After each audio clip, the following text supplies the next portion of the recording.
Fala pessoal, seja muito bem-vindo ao nosso SaraCast, nosso encontro semanal aqui na BMC News, sempre com grandes nomes do mercado. E hoje um assunto muito particular, né? Muita oportunidade também de investimento, né? Com nosso grande amigo Amir Somogyi. Seja muito bem-vindo, Amir. Obrigado, Saravalho. Prazer estar aqui, poder discutir um pouquinho com você hoje, sobre os aqui temas do o esporte. encontro é inédito, né? No SaraCast, né? É isso mesmo. Sabe uma pergunta uma aqui? Honra. Uma honra recebê-lo aqui. Sabe uma pergunta que a gente já fez muito sobre a sua empresa, sobre futebol, mas alguém já te perguntou, Amir, de onde que vem Amir ou não? Sim. Amir Somogyi? É húngaro o Somogyi, húngaro, na verdade. É húngaro. É húngaro, o nome húngaro Somogyi, vem de família, por isso. É, muito bom. E vamos falar aqui sobre, primeiro vamos apresentar, Amir, o trabalho que você faz na Sport Value, qual que é realmente o objetivo, né? Até falar um pouquinho sobre se a gente tem alguns, a gente sempre fala assim, alguns peers internacionais, quem faz isso lá fora, aqui no Brasil, enfim, quem tem utilizado, né? Onde que você está mais próximo dos clubes, dos patrocinadores, enfim, as conexões. Enfim, falar um pouquinho da Sport Value para depois a gente falar do mercado em si. Muito bom. A Sport Value eu criei ela em 2018 e o objetivo era, de alguma maneira, aglutinar meus skills que eu já tinha desenvolvido ao longo de praticamente 20 anos na indústria do esporte. Eu sempre trabalhei com esporte. Bom, desde 2000, 2001 eu me dediquei a isso, até a década de 90 eu trabalhava na área de marketing. E aí fui estudar na Espanha, marketing esportivo. Quando eu voltei, eu comecei a atuar nessa área, mas abri minha empresa, emitindo nota, mas nada como um guarda-chuva mais formal. Sim. Eu fiquei 8, 9 anos trabalhando exclusivamente com consultoria estratégica na área de auditoria. Cheguei a trabalhar em grandes empresas de auditoria, mas eu sempre queria mais, o marketing, a auditoria na área de consultoria, sempre muito conservadora no business plan, e isso foi uma grande escola. Tudo que eu tenho hoje eu devo muito ao que eu aprendi de contabilidade, de análise financeira, mas meu skill principal sempre foi marketing. E aí, em 2018, eu criei essa coragem, vamos dizer assim, de falar, não, chega de emitir nota, consultora independente, não, vamos criar uma empresa. E aí criei essa empresa com o objetivo de atender dois públicos bem claros. O clube que eu já estava atendendo dentro das consultorias, eu tinha essa experiência de valuations, de análise financeira, até business planning, mas também atender esse patrocinador que estava insatisfeito. Por que eu identifiquei? O patrocinador tem um caminhão de dinheiro, ele é um grande player, praticamente depois da TV, é o cara mais importante. Sim. Uma Nike, ou que seja, sei lá, uma Samsung, todos indo embora do futebol. A Nike, por exemplo, vendeu operação para o grupo que é da Centauro, então você vê que eles não estão trabalhando no Brasil como eles fazem lá fora. Então eu criei empresa para dar também esse atendimento aos patrocinadores. E aí, com um viés também internacional. Então eu criei a marca já visando o mercado internacional. Hoje, mais da metade da nossa audiência vem de fora. Um trabalho de formiguinha que foi acelerado na pandemia. Então, meu foco sempre foi clubes patrocinadores. Um novo grupo entrou que foi muito legal, que são os investidores. Porque vira e mexe, Saravalho, vem um cara assim, quero trabalhar com futebol, não tenho verba para patrocinar um clube. Não sou um patrocinador. Pô, mas eu tenho um negócio aqui. Então ele é um investidor de um empreendimento na área esportiva, que pode ser um CT para formar jogador, que eu já fiz business plan, pode ser um clube, que o cara cria do zero, pode ser um time de esportes, ou pode ser simplesmente um negócio conectado com o esporte. Quer dizer, por exemplo, você tem uma empresa que capta investimentos de jogadores milionários, ela está atuando no esporte, sendo que a atuação dela, ou mesmo advogados. Então, a gente vem conversando com esses três públicos. Qual é o grande desafio? O clube brasileiro, ele não é profissional. Mesmo virou SAF, é um modelo muito romântico de gestão. De quando que é SAF, o conceito SAF?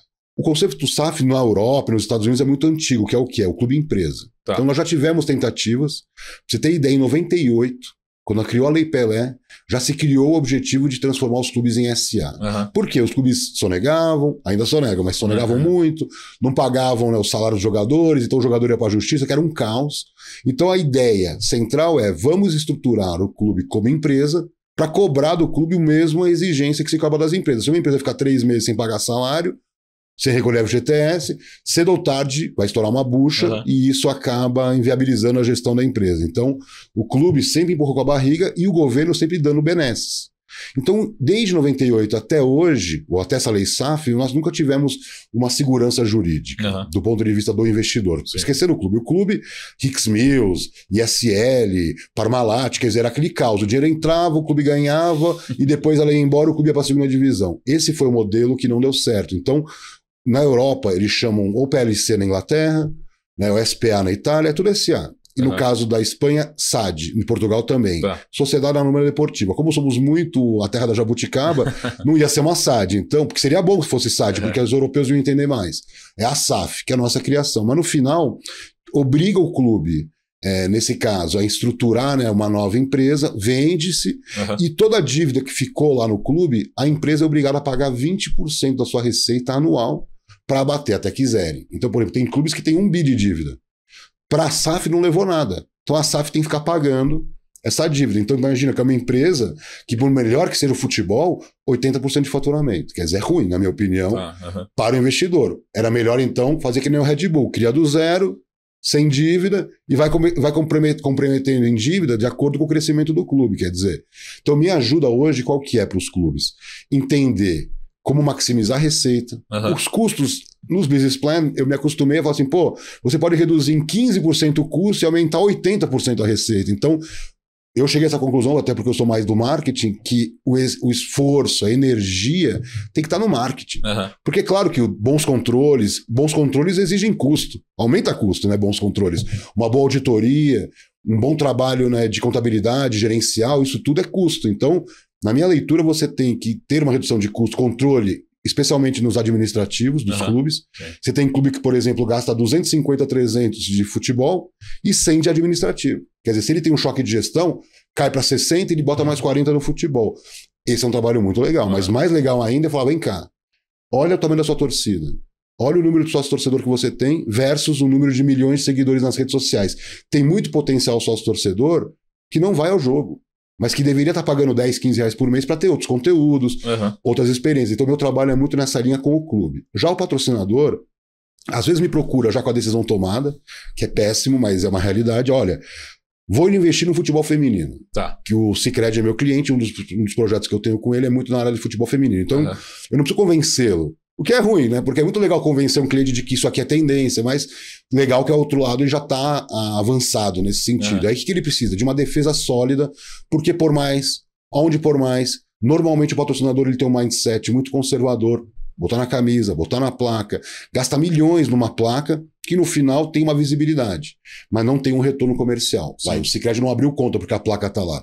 Tem que ativar. Então eu acho que o grande desafio, o meu trabalho como consultoria estratégica para marcas patrocinadoras, não é do convencimento, que a verba existe. Eles têm dinheiro. Quer dizer, você pega o Sicredi. O Sicredi, se eu não estou enganado, o último balanço dele fala em um Sicredi consolidado de 60 bi de faturamento. Quer dizer, então o dinheiro, acho que gasta 500 milhões, está no balanço, 500 milhões de reais por ano em mídia. Quer dizer, então é um monstro. Não é uma questão de dinheiro, como é o caso do clube que está sempre desesperado por dinheiro. É uma questão de conservadorismo. Então, por que a Red Bull é incrível? Por que a Nike, a Adidas, e podemos ficar citando várias, né, que são muito boas, porque elas são disruptivas. A Heineken, né, acho que é o melhor exemplo, que está dando um pau na Ambev porque ela é legal, é cool, é bonita, as marcas, né? E eu acho que também tem uma questão dos investimentos na Champions, que eu tenho um dado que, por exemplo, para o jovem, a Champions é mais importante que o Brasileirão. Assim como a NBA, quer dizer, essas coisas mais modernas. Então, assim, a Champions é tão importante para a Heineken, pelo patrocínio, ela gasta lá 70 milhões de euros por ano. Fala, pô, mas ela fatura bilhões, quer dizer, para ela não é nada. Então essa é a ideia que eu tento levar para o cliente sempre. Onde é que eu ponho meu dinheiro? Aonde é que isso retorna? Como retorna no tangível, mas principalmente no intangível. O intangível ele não entra no balanço. Tirando o balanço dos clubes, a gente pode até falar, o balanço dos clubes cada vez está ficando mais louco, né? Porque eles colocam no intangível o que eles querem, mas olhando friamente, o intangível não é para estar no balanço. O intangível é um valor agregado que você vai gerando caixa sem perceber. Que eu estudei muito branding e eles falam que a diferença do marketing para o branding, que o marketing é fazer o cara comprar. E no branding você já pré-vende para a pessoa antes mesmo do produto ser lançado. Então a Apple, ela não precisa se preocupar. Quando sair o 17, vai ter uma fila de milhões de consumidores. Então ela construiu essa demanda que os Red Bull, Adidas, Nike falam em aquecimento de demanda. A verba de marketing é aquecimento de demanda. Amir, a gente tem uma pancada de assunto aqui para tratar aqui hoje. Vamos ver se dá tempo, senão a gente marca outros encontros aqui que o tempo aqui é muito valioso, né? Mas vamos primeiro começar pelo assunto da SAF, né? A minha provocação hoje a gente já tem a resposta assim, ser SAF é melhor para os clubes, é mais eficiente em termos de retorno, até mesmo de sucesso nos campeonatos, e sim ou não? existe uma tendência de migração dos clubes ou não? Você pode ser clube e ser eficiente? Enfim, que é uma discussão que acho que a gente já teve, mas para a gente deixar aqui registrado, né? Qual que é a opinião que a gente tem hoje, né, com dados financeiros, enfim, resultados mesmo dos clubes nesse momento? Essa discussão ela tem 3 vieses. O primeiro viés, que você vai entender muito bem, é a questão do shareholder. Tá. Antes de falar de finanças, pensar o seguinte, qual é o papel do clube? Então o Barcelona não é empresa, o Real Madrid não é empresa, eles não querem ser. O caso do Real Madrid é mais eficiente que o Barça. Não quer ser. O Bayern de Munique, ele é o híbrido. A lei alemã obriga que os sócios sejam donos do clube. Então, a primeira questão é, no Brasil, nós não temos esse vínculo. Tirando alguns clubes, o Flamengo não quer entregar para um russo, para um árabe, para um chinês. Mas... Porque uma vez abriu, né? Acabou. Cruzeiro já era do Ronaldo, agora já é de outra pessoa. O Vasco agora está com esse imbróglio, mas era de um fundo. O caso do Curitiba é da Tricorp. E assim vai. Então, clubes que foram entregues para iniciativa privada. Aqui, de um lado, é essa tendência. Na Europa é assim. Nos Estados Unidos, então, o cara vende o clube e até muda de cidade. Quer dizer, a cidade fica órfã do clube. Então, é uma tendência que o brasileiro não estudou a fundo para tomar suas decisões. Então, hoje o Textor é o dono do Botafogo. Então, qualquer rolo que der com o Textor, o Botafogo está envolvido como...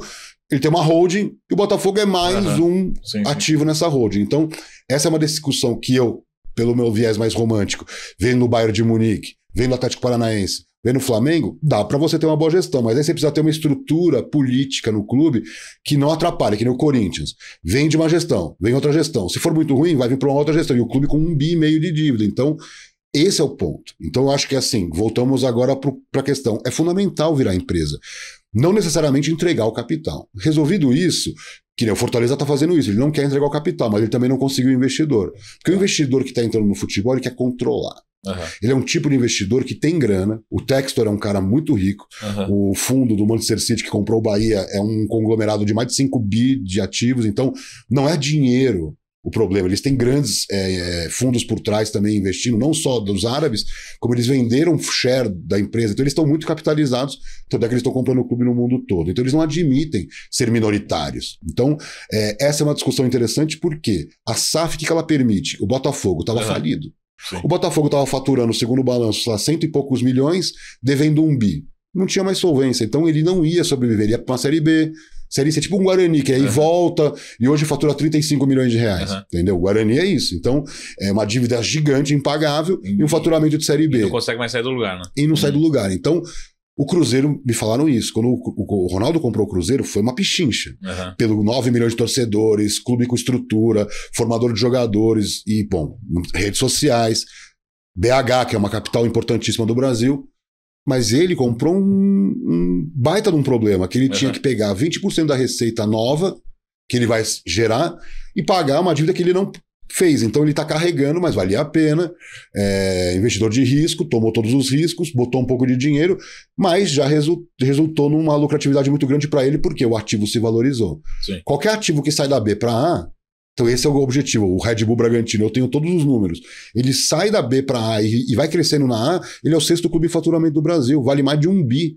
Um clube que foi criado no Bragantino, só que com a marca Red Bull, com a gestão Red Bull. Então tá provado que é mais eficiente. Como é que o Red Bull é mais eficiente que os outros? Ele não tem esses gastos administrativos absurdos. Ele é enxuto, altamente eficiente, um produtor de jogadores jovens. E não tem a dívida carregando. E a dívida que ele tem é de contratação de jogadores, é de construção de CT. Operacional ali. Que é uma dívida boa, vamos dizer assim. Ele tem um baita caixa. O Brasil é um dos maiores mercados de venda de latinha, porque no final ele quer vender latinha. Quer dizer, é o clube do patrocinador, como acontece com o Bayer Leverkusen, que não é o objetivo vender remédio, mas quando a Bayer criou o Bayer Leverkusen há mais de 100 anos na Alemanha, era para entreter os funcionários da fábrica. Então, é bonito, eu gosto desse modelo. Então, o modelo empresarial, na minha opinião, que é novo, do Red Bull, eu acho que dá para ter várias empresas que têm essa coragem. Não vou dizer que uma Unilever vai comprar um clube de futebol, não é perfil, mas a Bayer tem. Quer dizer, dá para você ter um baita clube jogando Série B, subir para a Série A. Mas na prática, qual é o objetivo da SAF? Salvar clubes endividados. Atlético Paranaense é o maior exemplo, baita clube, não virou SAF. Flamengo, baita exemplo, Palmeiras. E eu posso citar o caso do Fortaleza que virou, mas virou porque percebeu que já bateu no teto, ele já está no limite dele, ele está indo muito bem, mas é Fortaleza, está numa região que tem muita incapacidade econômica de uma massa de torcedores, então ele vive de um número muito pequeno de torcedores de alta renda, e é importante ter dinheiro para poder não depender do bolso do torcedor que não tem grana, mas que é um torcedor importante, está nas redes sociais, dá retorno para o patrocinador. Sim, sim, sim. Então, qual que é o objetivo do clube? Captar externamente um recurso, bota 200 milhões para dentro e com esses 200 milhões eu vendo um share e com esses 200 milhões eu compito com o Flamengo. Para ele, é o melhor dos negócios. Então, o que eu sinto, Saravalli? A SAF, ela vai vir uma nova onda dos bons negócios. Eu acredito. Então, por exemplo, vai vir um cara maluco que vai oferecer bilhões por um Atlético Paranaense, que vai levar 200 milhões em caixa, estádio com um ativo de um BCT impecável. Então, não está comprando dívida. Está comprando um ativo. E é normal.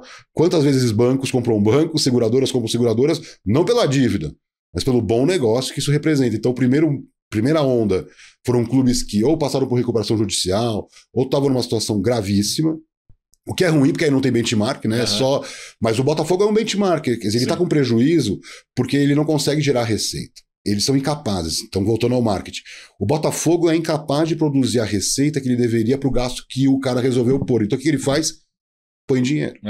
O Abramovich fez isso. O Abramovich gastou muito, 1 bi. Aí vendeu por 3 bi. Teve lucro, mas tem que ter 1 bi lá. Né? Colocando contratações, salários. Então, esse é o modelo que nós temos hoje no Brasil, onde as SAFs estão tendo prejuízo e os clubes sociais tendo lucro, porque os bem organizados não precisam virar empresa para dar lucro. Né? Boa.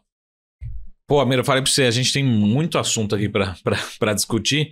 E só para a gente terminar esse primeiro bloco aqui, se a gente fazer um paralelo, né, com economia, não sei se é tão boa essa comparação, mas a gente tem vários estudos, por exemplo, que ali muitos países asiáticos, né, da economia fizeram vários investimentos por muito, muito tempo, né, e cresceram, pegar o Brasil em várias métricas, né, tinha indicadores muito melhores há 30, 40 anos atrás, em termos relativos, só que esses países, né, Singapura, Coreia do Sul, enfim, em termos de PIB per capita, IDH, né, evoluíram muito forte, né.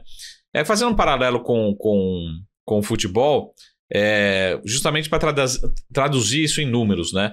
A gente ainda tem uma distância muito grande, mas a gente vê, por exemplo, os Estados Unidos talvez numa boa evolução, né? Alguns países árabes fazendo essa boa evolução. E aquele negócio, será que o Brasil tem um caminho, né, para diminuir essa distância que a gente tem, principalmente talvez a Europa seja a grande referência, ou a gente sempre vai ser aquele país, né, de mediano, né, nota média, enfim, como é que você vê essa distância? Porque a gente vê algumas evoluções importantes, até os Estados Unidos, talvez nunca foi e nunca vai ser, talvez, mas a gente vê um caminho sendo trilhado, né, no futebol, talvez que o Brasil quer, talvez um espaço do Brasil, né? Eu vou falar uma frase que você já deve ter ouvido, o inimigo do Brasil é o próprio Brasil. O tamanho, você acabou de falar, o Brasil, 214 milhões de habitantes, 70% dessa população é fanática por futebol. Nossa, mas tem 30% de brasileiros por nossa incapacidade, que podia ter 10.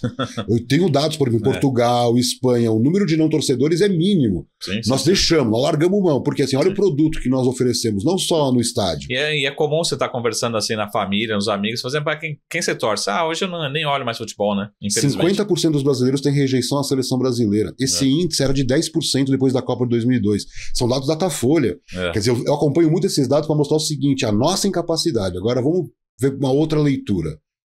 Porque quando a gente olha, por exemplo, Espanha, que é o país que eu morei, que eu conheço bem, 46 milhões de habitantes, um PIB per capita maior que o do Brasil, mas se comparar com a Inglaterra, com a Alemanha, não dá para comparar. O espanhol não tem o mesmo recurso de um alemão para construir. Sim. E a La Liga é maior que a Bundesliga. Só perde para a Premier League e na parte comercial, marketing, licenciamento, tá ali colado na Premier League. Como é possível a expansão global? Eles lá na Espanha já sabiam que a Espanha não era o suficiente e eles começaram a fazer expansões globais, por exemplo, gastaram dinheiro contratando funcionários em todas as partes do mundo. Tem no Brasil, tem na Argentina, tem na Colômbia, tem nos Estados Unidos, tem na China, tem em Singapura, tem em todos os lugares, tem 40, 50. Isso abriu o mercado. Então, por exemplo, eles fecharam um contrato de, não sei, $1 bi por não sei quantos anos no mercado americano de transmissão. Então, hoje a La Liga é a segunda liga do mundo num país que é muito mais pobre. Então eu trago para o Brasil. Só para você poder entender a discrepância. O commercial dos clubes, quer dizer, a parte de marketing dos clubes, proporcionalmente ao mercado publicitário na Espanha, que é menor que o brasileiro, representa 14%. O commercial dos nossos clubes, em relação ao mercado publicitário brasileiro, representa 2%. Então tem uma discrepância que é nossa culpa. Não é porque o Brasil é pobre, porque o Brasil é pobre na sua essência. Mas quando a gente olha para o consumo, quem vai ao estádio, quem assina um pay-per-view, é só a classe média, média alta. Então tem seus 30 milhões de potenciais consumidores, que não é mais do que um país europeu. Quer dizer, não precisaria mais do que esses 30 milhões. Mas eles estão aonde? Os que são muito ricos estão no golfe, no tênis, assistindo, inclusive, viajando para ver ou para jogar no running, nas academias. Então, o futebol está perdendo espaço para Netflix, para Amazon Prime e para outras atividades, porque os nossos dias de 24 horas estão com muitas atividades. Então, o futebol teria que se posicionar como a NBA faz, como a La Liga. Então, esse é um lado. Então, a gente faz 2 ligas, sem importância, e o dólar a 5-1 nos coloca numa obrigação de faturar cada vez mais em reais para poder competir com os europeus, e nós temos um espaço, vamos dizer, o delta do que não foi feito é muito maior do que já foi feito. Esquecendo televisão, que é uma questão, televisão internacional. Esquecendo o patrocinador da camisa. 10, 15 patrocinadores que vão estar explorando a marca. A cerveja oficial, seguradora oficial, plano de saúde oficial e assim vai. Então, todos os clubes têm 20, 30 patrocinadores. Então, o da camisa vai pagar muito, esses vão pagar menos, multiplica por 30, você tem um aumento quase que dobra o tamanho do marketing dos clubes. Então, são esses conceitos do lado do clube. E também eu acho que é uma questão que, assim, o mundo está mudando muito rápido. Então, é o digital. Quando eu olho para os clubes, quanto eles faturam de digital, não é nada. Bilheteria, só torcedor, que é tudo digital. Não, eu estou falando efetivamente e-commerce, Dia dos Pais. Quantos torcedores efetivamente compram camisa do clube porque tem campanha, tem desconto, tem experiência, entendeu? Então, o que eu sinto, sabe, Saravari? O marketing de um país que, a publicidade brasileira já é premiada, as agências, os anunciantes. Aí quando você olha para os clubes, você compara com a Alemanha, que é um país muito mais cinza, né? Muito mais conservador. Nossa, os clubes alemães são muito criativos em relação aos brasileiros.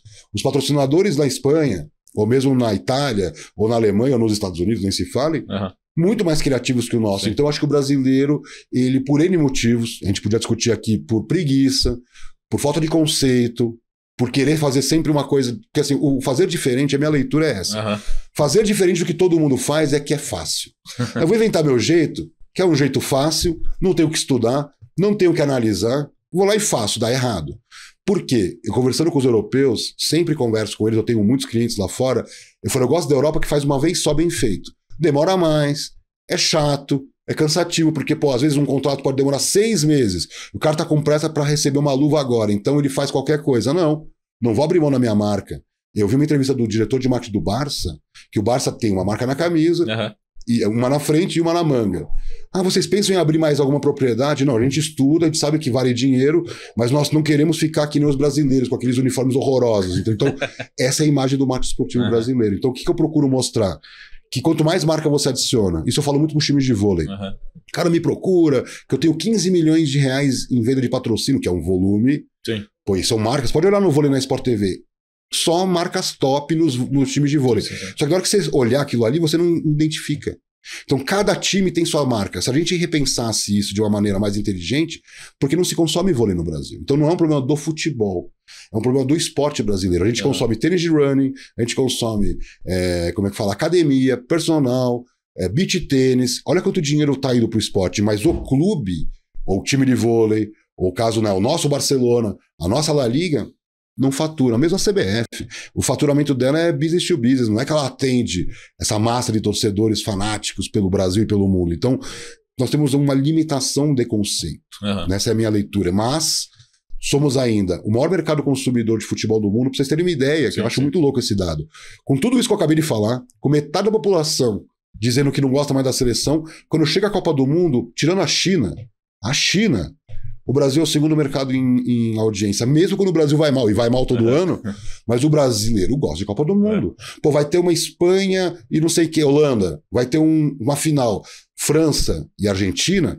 Claro que a Argentina, a França bate todos os recordes de share, mas o brasileiro é um dos mercados mais produtores de audiência desses jogos. Então, nós amamos futebol. Não tem um segundo esporte. O segundo esporte, vôlei, é mais entre as mulheres, então cai muito entre os homens, que é 65, 70% da audiência do esporte. Então, o que eu acho também, sabe, Saravari? A gente tem é que nem eu falo da natureza aqui no Brasil. O futebol é igualzinho. É tanta abundância que a gente não dá valor.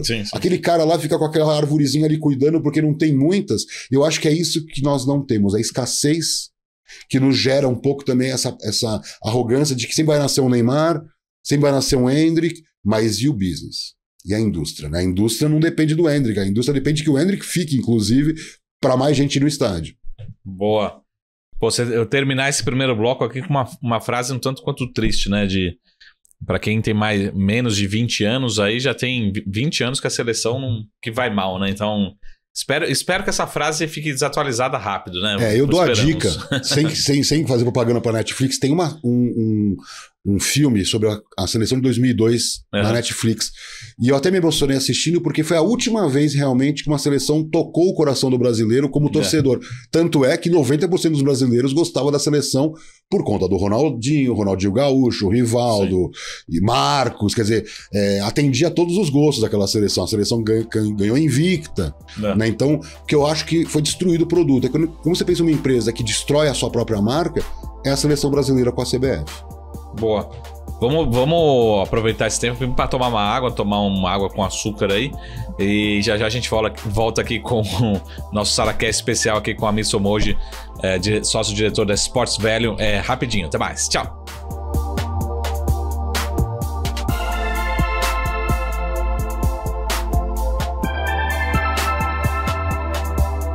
Fala pessoal, estamos de volta aqui no nosso SaraCast especial para falar sobre investimentos no esporte, investimentos de uma forma geral.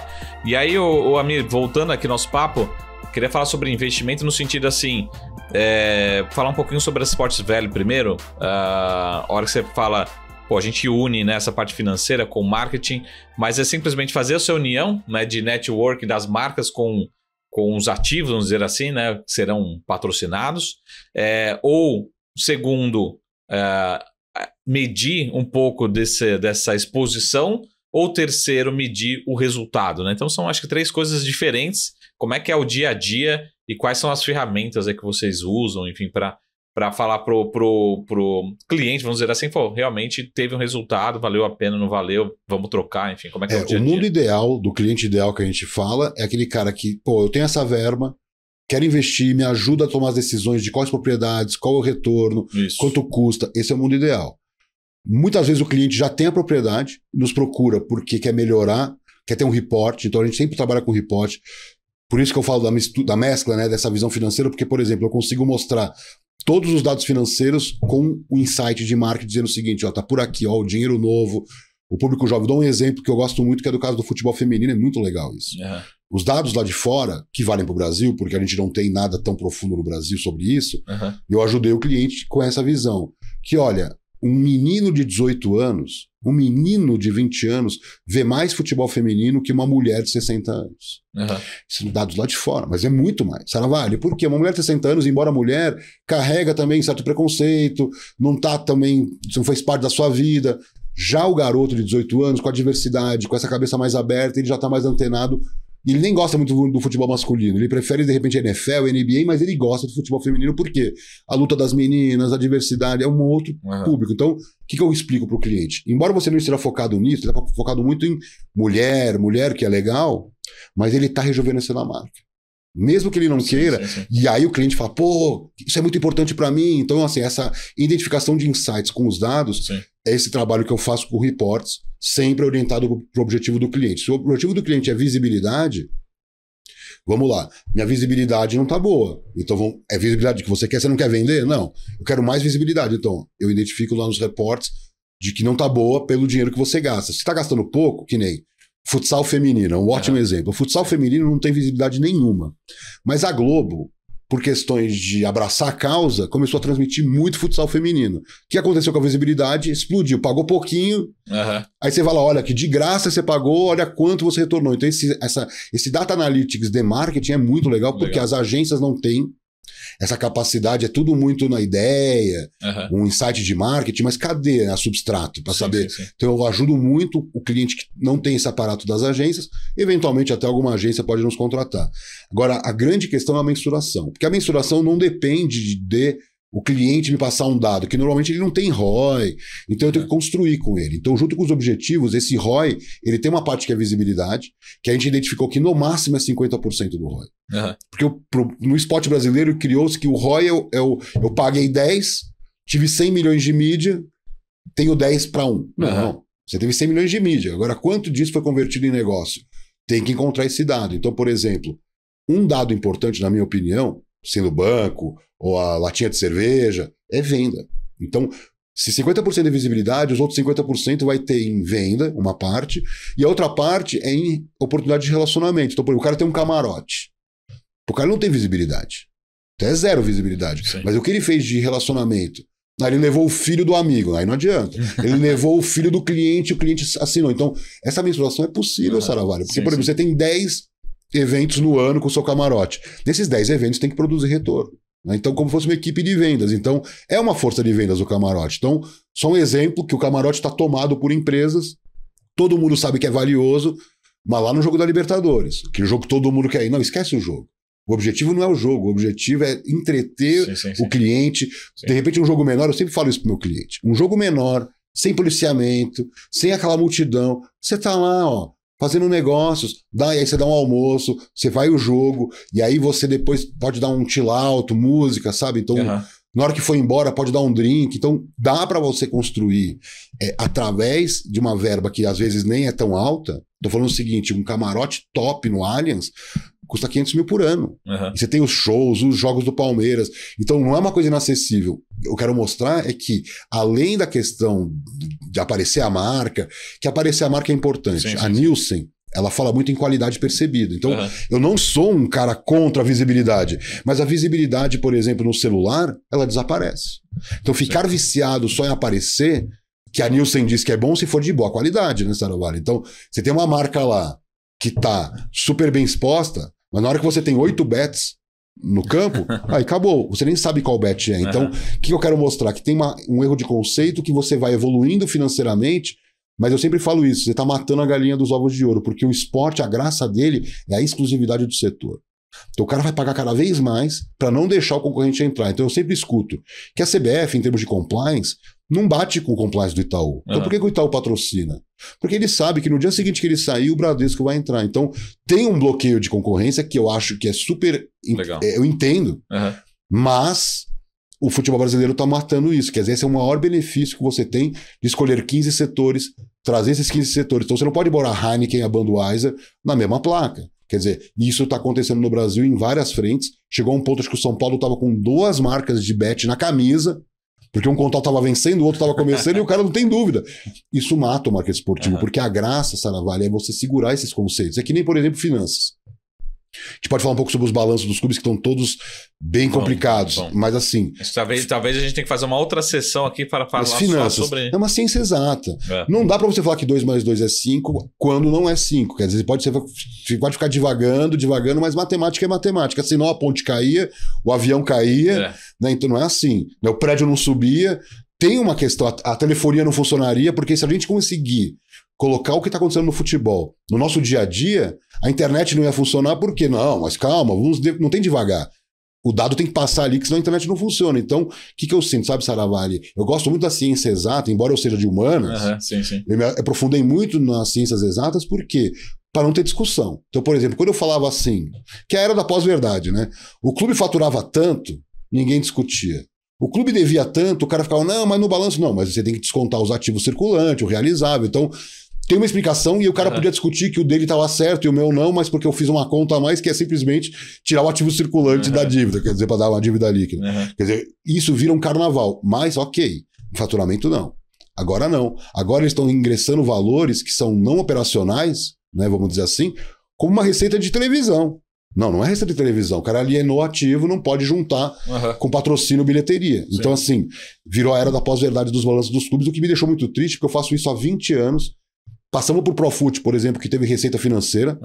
Tivemos clubes que receberam, sei lá, 70 milhões de desconto. Onde bateu no balanço? Receita financeira, mas ninguém botou no faturamento. Aumentou o lucro, reduziu o endividamento. Tá tudo certo. Mas não receita. Então, assim, o que tá me assustando no Brasil é que, por exemplo, o EBITDA. O EBITDA dos clubes tem venda de jogador. Você vai na Europa, é proibido, Saravalho. Como é que você vai botar no EBITDA uma receita extraordinária? Porque assim, eu conheço todos os clubes. Um ano fatura 200 com venda de atleta, outro ano fatura 70. Isso não pode entrar no EBITDA, tem que entrar com uma conta de resultado de compra e venda, que é o que acontece na Europa. Então, a gente criou o próprio Conselho Federal de Contabilidade. Como eu não sou contador, eles não podem nem me punir.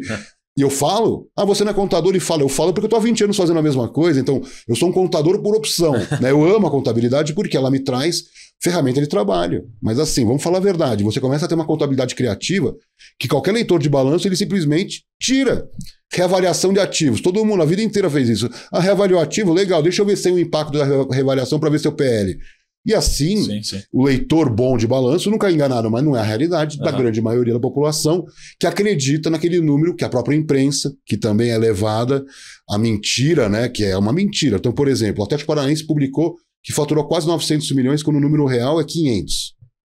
Ele pôs receita financeira, receita judicial, esse alienação aí assim, no meu estudo tá errado? Não, tem um disclaimer dizendo, não dá para você colocar receita financeira como faturamento junto com bilheteria e televisão, entendeu? Então, se eu fizesse isso, então todos os clubes brasileiros tinham que ser reavaliados como receita financeira. Então a gente já sabe que é uma conta de resultado quase sempre negativa. Né? Você tem uma receita financeira e você tem uma despesa financeira brutal por conta de atualização de tributo. Então, assim, o time, as pessoas me perguntam por que é tão ruim ter dívida com o governo?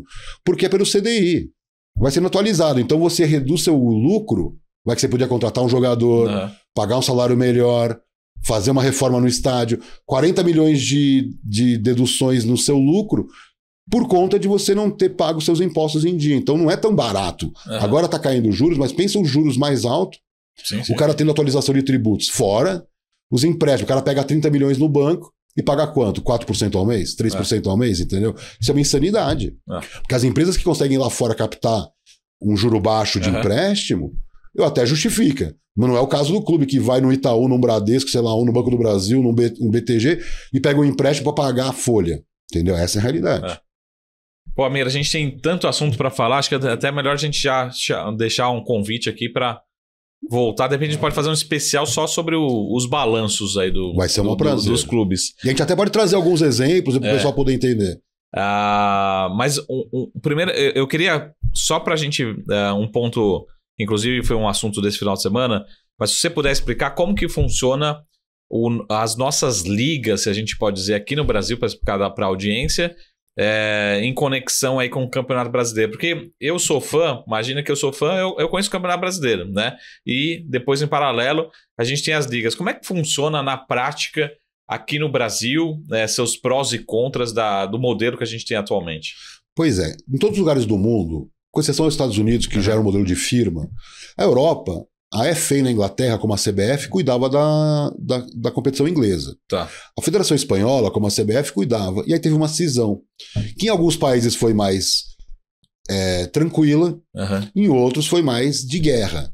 Mas é uma cisão entre você separa quem cuida da seleção e quem cuida da competição doméstica. Então a Premier League é uma empresa. A segunda divisão é uma outra empresa. No caso da Bundesliga, no caso da La Liga, é a mesma empresa que cuida da Série A e Série B. Faz mais sentido para mim. Mas o inglês é tão liberal, tem tanto negócio envolvido, que eles acabaram criando duas empresas. Uma para a Série A e uma para a Série B, que quando o cara sai da Série B para a Série A, ele muda e ele se beneficia de estar jogando a Premier League. No Brasil, já tentamos fazer. Tivemos o Clube dos 13 lá atrás, que foi implodido, para que os clubes ganhassem mais individualmente, mas perdeu-se esse fórum, como seria o patronal dos clubes. Né? E desde então nós não tivemos. Com o advento da necessidade de dinheiro, então não é por causa da liga, é por necessidade de dinheiro, surgiu esse movimento de um lado o XP, de outro lado o BTG, criando duas ligas em separado. Então, de verdade, foi o maior erro. Eu estive agora no evento em Buenos Aires e tive a oportunidade de conversar com o presidente da La Liga. Ele esteve no Brasil, graças ao Ronaldo, por conta do Valladolid, trouxe ele, isso eu estou falando há quase 2 anos, e ele propôs para os clubes criar esse modelo que a La Liga fez, onde o Barcelona e o Real Madrid vão ter que aceitar certas regras, mas que o Barcelona e o Real Madrid também vão ganhar muito mais, mas que o Sevilha, o Betis, o Osasuna também cresceriam. Então esse era o modelo e nós fizemos tudo errado. Eu até escrevi na minha newsletter sobre isso. Nós fizemos o oposto. Nós fizemos duas ligas, que de um lado tem Flamengo, Corinthians, Palmeiras. Assim, se alguém tá numa liga, não tá na outra. Não tá na outra, então vai vender patrocínio, vai vender direito de transmissão. Aí você vai chegar lá na Malásia com 2 produtos. Liga A, Liga B. Onde tá o Flamengo, Corinthians ou São Paulo? Tá nessa. Quem tá nessa? A Fluminense, Atlético Paranaense, Inter. Entendeu? Isso não existe. Só que essa liga já distribuiu dinheiro. Então o que eu falo? A Liga Forte, ela é a culpada desse descontrole de balanço, por exemplo. Ela não tem culpa. Ela é o gerador do recurso. Mas a XP tem culpa. Porque me falaram que a XP que falou, não, registra 100% no balanço, como se não tivesse do outro lado um amigo da Esportes Velho, e eu tô marcando a XP e eu tô criticando porque isso não é correto. Quer dizer, o Brasil, assim, e o auditor da BDO, por exemplo, que audita praticamente todos os balanços, ela tem responsabilidade, não tem ressalva. Então, assim, um clube dobrou de tamanho. Quer dizer, uma venda de 50 anos registrada num único ano e clubes do interior lá que dobraram de tamanho, não é normal. Né? Uma venda única transformando um clube que faturou 30 num clube que faturou 100, por exemplo. E aí parece que uma liga é mais forte que a outra. E aí parece que essa liga é muito boa porque já tá dando dinheiro, mas eu sempre brinco, fazendo um paralelo com o mundo das drogas, você tá dando pedra de crack pro viciado, porque assim, o clube é viciado em dinheiro. Qualquer clube, se você olhar o balanço, com exceção dos bem administrados, ele tem 1 milhão em caixa. Acabou o ano 31 de dezembro com 1 milhão em caixa, com uma dívida de 300, 400 milhões, com faturamento de 400. Como é possível? Porque essa adição ao dinheiro. Então, não são todos? Não são todos. Tem clubes hoje que tem caixa. Mas muito desse caixa veio desse dinheiro que acabou batendo no caixa porque não deu tempo de gastar. Então, o que eu sinto? Eu sinto que nós temos que ter controle. O próprio Tebas da La Liga falou, criar a SAF sem criar o fair play financeiro, ele não sabia. Ele falou, gera prejuízos enormes porque eles ficam contratando um jogador, salário, não tem controle. Eu falei, olha, Tebas, inclusive no nosso último estudo, todas as SAFs tiveram prejuízo. E prejuízos enormes. Então, acumulado de 2 anos da SAF, enquanto o Flamengo tá voando, o Atlético Paranaense tá voando, Goiás... Por que a SAF está toda arrebentada? Porque como não tem controle, eles vão contratar jogador mesmo, vão pagar altos salários, vão gastar mais do que faturam. Então, assim, não é que ele é um gênio. Ele sabe porque ele está lá estudando, muito parecido com as ligas americanas. Esse Minnesota que vai jogar agora a final de uma das conferências é um dos times menores. Né? Outra vez foi o Denver é um dos times menores, o Lakers, que é todo poderoso, ou sei lá, o Golden State Warriors, que fatura muito mais que os outros, não pode gastar, Saravalho.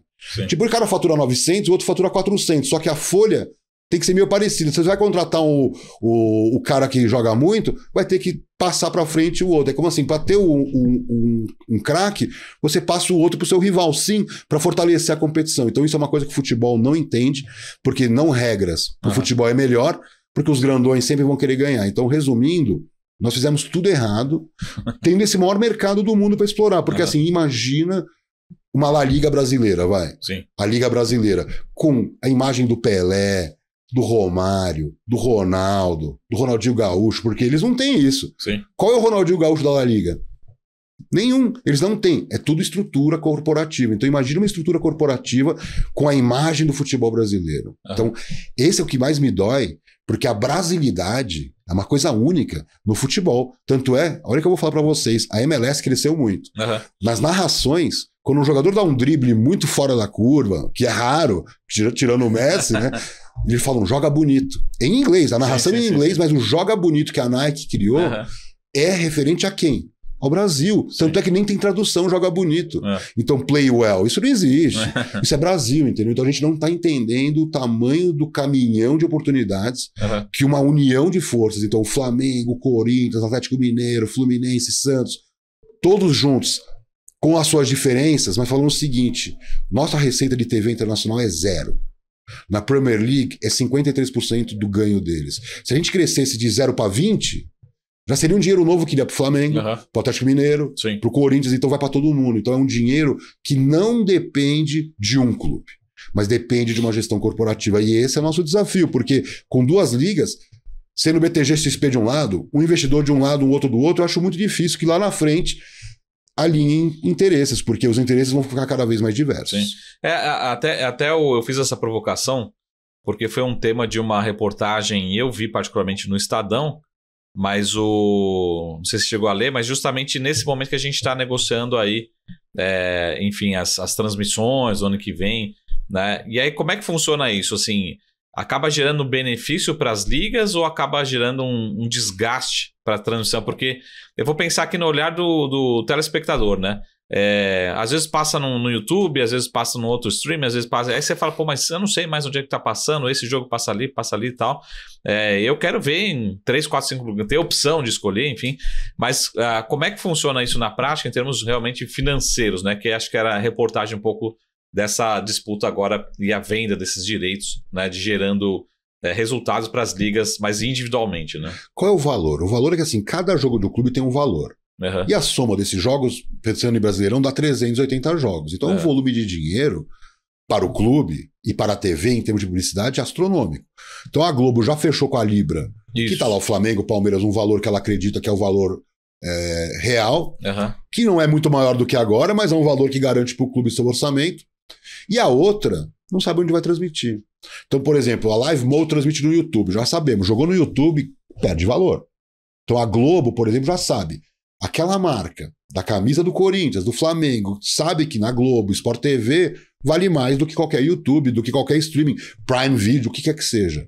Mas o jovem não quer mais ver na TV. Então a Globo tem esse produto, que é um produto que eu acho que é um pouco desadequado, podia evoluir, mas ele tem o canal PFC dela, que está online, o cara pode ver, mas é para 1,5 milhão de casas. Nós estamos falando de 60 milhões de casas. Então, eu acho que o que a Libra falta para ela é a criatividade de falar, não, vem cá.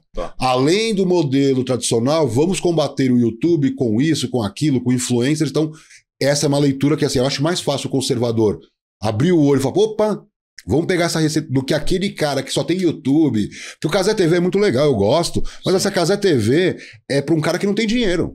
Que é um jovem de 18, 20 anos que não tem o poder de consumo de um cara de 60 que tá vendo na frente da televisão. Só que ele não tem engagement. Então a marca patrocinadora já sabe. Esse cara de 60 anos não dá engagement. Quem dá engagement é um jovem de 20 ou 30. Então não tem saída. Tem que diversificar. Agora, em termos de valor, pode olhar. A Champions sai da ESPN, vai para a Turner. Ela perde valor de transmissão. Ela ganha na internet, mas a Heineken não está muito preocupada com o valor de internet. Ela está muito preocupada com o mercado brasileiro, que os jogos estejam com boa visibilidade. Então, sai da Globo, vai para a SBT, perde valor. Sai da Globo, vai para a Record, perde valor. A Olimpíada mesmo, Paulistão, cai o valor astronomicamente. Então, assim, ter uma boa transmissão... A própria NBA, o que ela faz? Ela fragmenta a NFL. Ela vende para as maiores emissoras. Ela vende para a Record, para a Globo, para a ESPN, para a Turner. Quer dizer, ela não quer ficar na mão de uma emissora. Por quê? Foi o que você acabou de falar. Tem muitos públicos para serem atingidos. Então eu acho que o modelo da Libra é muito conservador, mas é um modelo garantido. O modelo, né, da Liga Forte é um modelo que vai para uma rede social, que vai para o YouTube, e que eu vejo pelo Cazé TV, a única pessoa que ganha dinheiro é a Cazé TV. O patrocinador tá lá, naquele monte de palavrão, engraçado, divertido, mas assim, aquilo não é uma emissora de televisão. Por mais que pareça, não é. Por quê? Porque o YouTube não gera valor. Então, pra vocês terem uma ideia, o Instagram gera muito mais valor que o YouTube. Então, assim, se o patrocinador falasse assim, quero meus jogos no Instagram, entendeu? Não sei se daria certo, os highlights. Talvez desse muito mais valor para ele, porque o Instagram, pela forma que o Instagram está constituído, a marca consegue ter uma boa visibilidade. No YouTube, desculpa, aquela placa, marca de camisa, esquece, acabou. Então, qual é o grande desafio? O futuro do consumo está nesse jovem de 20, 30 anos. Qualquer marca hoje sabe que quanto antes eu começar a minha relação de consumo com o jovem, maior a chance que ele tiver 50, 60, com grana, para ele gastar aqui comigo. Qual que é o desafio? A linguagem. Então, falar com um cara de 50 anos hoje é completamente diferente de falar com um jovem de 16. E é a mesma marca. E as marcas têm que conseguir. Então, através dos ídolos, né? Porque, por exemplo, a marca coloca a sua camiseta num jogador de basquete de 20 anos. Esse cara vai falar com você. Então, o que eles chamam de promotores da marca. Então, eu acho que o desafio da liga, do clube, é entender onde é que está o desafio de evoluir, né, com a tecnologia, com o streaming, sem perder o valor. Porque, na verdade, a NBA, para mim, é o maior exemplo. Ela só coloca no YouTube porque ela tem um contrato ali que obriga para a Budweiser, que é um grande patrocinador, ou a própria TNT, que tem algum jogo, mas, assim, no grosso, é só um highlight. Lá no aplicativo dela, ela produz muito conteúdo e ela não quer perder o controle sobre isso. Então, eu acho que quando você joga na internet, qualquer jovenzinho ali grava, já joga de volta e você perdeu o controle. Então, quanto mais controle você tiver sobre o seu conteúdo premium, e quanto mais receita você gerar nos conteúdos adicionais que não existem, então, humor. Vamos pegar o jogo e vamos reler ele só pela brincadeira. Isso é um conteúdo criado.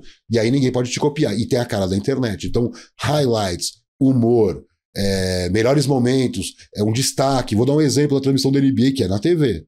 Eles têm um contrato com uma companhia aérea, todo jogo de basquete, a jogada aérea mais legal do jogo, patrocinado, entendeu? Então a criatividade, o céu é o limite, né, Saramari? E a gente nem consegue atrair o patrocinador porque não temos uma liga. E eles já estão vendendo lá 100 patrocínios, né, em cima disso aí. Pô, Amir, muito... Que aula, hein? Obrigado Imagina, pela aula.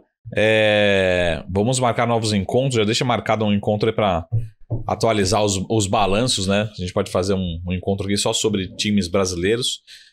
Deixa seus canais aí, como o pessoal te encontra, o Sport Velho ou seus canais aí. Nosso site é o local oficial onde a gente publica nossos estudos, nossos insights. www.esportesvelho.com.br. No Instagram da Esportes Velho também a gente publica, e no meu LinkedIn, onde eu mais gasto energia, e o Twitter, Amir Somoge também, mas especialmente o LinkedIn, ali tem uma newsletter, ali eu procuro estruturar, porque é uma audiência mais qualificada, é a nossa rede mais global, então no final das contas, para também ter esse objetivo de internacionalização, eu dei muita ênfase ao LinkedIn, porque eles estão de olho no Brasil. Eu falo de muitas coisas de fora do Brasil, óbvio, mas aí eu tô concorrendo com grandes players. Mas quando eu falo do Brasil em inglês, muitos estrangeiros têm interesse, porque o Brasil ainda é essa coisa meio um gigante desconhecido. Então, quanto mais eu posso integrar a América Latina, começando pelo Brasil, com o resto do mundo, eu vou ter meu objetivo atingido, porque uma das questões fundamentais é a confiança. Quando o estrangeiro se sente confiante, né, de que pode confiar naquela empresa, que é uma empresa séria, e aí abre-se portas. Eu atendo, por exemplo, empresas na América Latina, na Europa, por conta dessa confiança, porque conhecimento eles também têm. Mas o que eles precisam? Ter um cara que eles possam confiar no mercado para poder buscar essa expansão. Boa. Excelente, pô, Amir. Muito gentil, hein? Obrigado pelo tempo, pela disponibilidade. Hoje foi uma aula aqui com Amir Somoge, diretor sócio da Sport Velho. Vamos marcar mais novos encontros e a gente se vê aqui no próximo SaraCast aqui na BMC News. Até mais!